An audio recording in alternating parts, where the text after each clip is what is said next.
लोहित नदी का उद्गम स्थल है जयालचू पर्वत श्रेणी से। लिख लीजिए, जयालचू पर्वत श्रेणी से। ठीक है, जयालचू पर्वत श्रेणी से। और जयालचू पर्वत श्रेणी पड़ता है आपके पूर्वी तिब्बत में। ठीक है, लोहित नदी के अपवाह क्षेत्र की बात करें तो लोहित नदी का अपवाह क्षेत्र है तिब्बत में,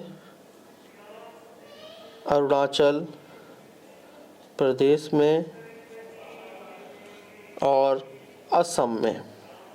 ठीक है, लोहित नदी का अपवाह क्षेत्र कहाँ कहाँ पर होता है? तिब्बत में, अरुणाचल प्रदेश में और असम में। एक बार रिपीट करेंगे, लोहित नदी का उद्गम स्थल है जयालचू पर्वत श्रेणी से होता है इसका उद्गम, और जयालचू पर्वत श्रेणी है पूर्वी तिब्बत में। लोहित नदी का अपवाह क्षेत्र है, ये जाती है आपके तिब्बत, अरुणाचल प्रदेश और असम। ठीक है, उद्गम स्थल है सुबनसिरी नदी का तिब्बत पठारीय क्षेत्र। तिब्बत पठारीय क्षेत्र है सुबनसिरी नदी का उद्गम। ठीक है, अब हम बात करें इसके अपवाह क्षेत्र की, तो इसका अपवाह क्षेत्र है आपका असम में जाती है ये नदी, अरुणाचल प्रदेश में बहती है। ठीक है, और तिब्बत में ये नदी बहती है। ठीक है, तो सुबनसिरी नदी का उद्गम होता है तिब्बत पठारीय क्षेत्र से। अपवाह क्षेत्र कहाँ से होता है? एक आपके असम से होता है, अरुणाचल प्रदेश में होता है और तिब्बत से इसका अपवाह क्षेत्र है। यहाँ से पूछा जाएगा एग्जाम में हमसे, उद्गम इसका कहाँ से होता है? तो इसका मणिपुर पहाड़ी से इसका उद्गम होता है, बराक नदी का। और इसका अपवाह है आपके नागालैंड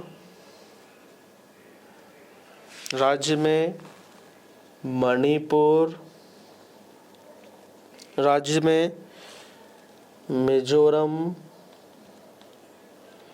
असम और बांग्लादेश।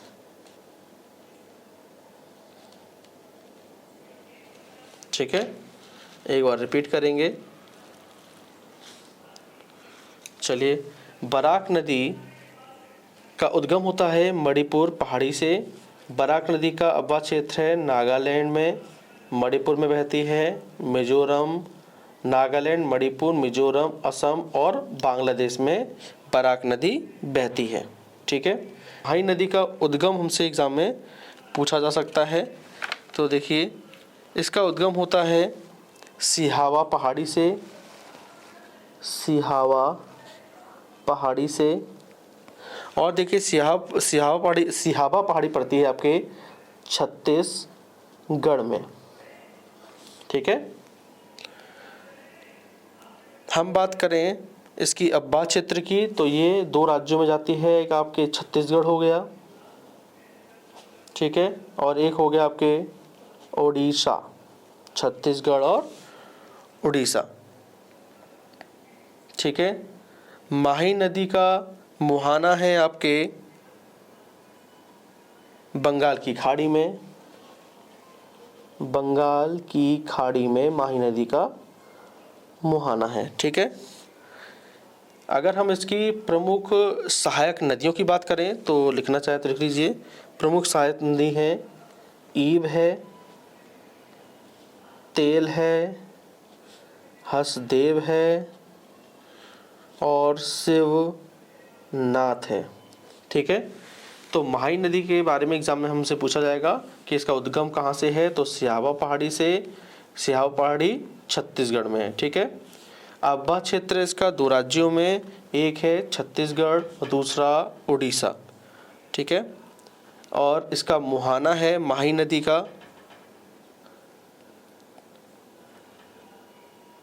थोड़ा सा देखिए डाउट में हो गया ये,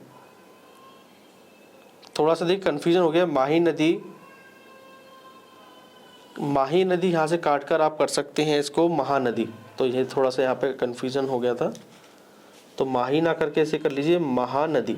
ठीक है, अब जितनी भी हमने ये चर्चा करी है ये सब हमने चर्चा करी है महानदी के बारे में, एक बार फिर से रिपीट करना पड़ेगा हमें। तो देखिए महानदी का उद्गम होता है सिहावा पहाड़ी से छत्तीसगढ़, अववा क्षेत्र है 2 राज्यों में, छत्तीसगढ़ और उड़ीसा, और इसका मुहाना है बंगाल की खाड़ी में। ठीक है, इसकी लंबाई भी लिखना चाहते हैं तो आप लिख सकते हैं, इसकी लगभग लंबाई है 851 किलोमीटर की। ठीक है, चलिए देखिए कन्फ्यूज़न मत करिएगा, महानदी और माही नदी दोनों ही अलग हैं।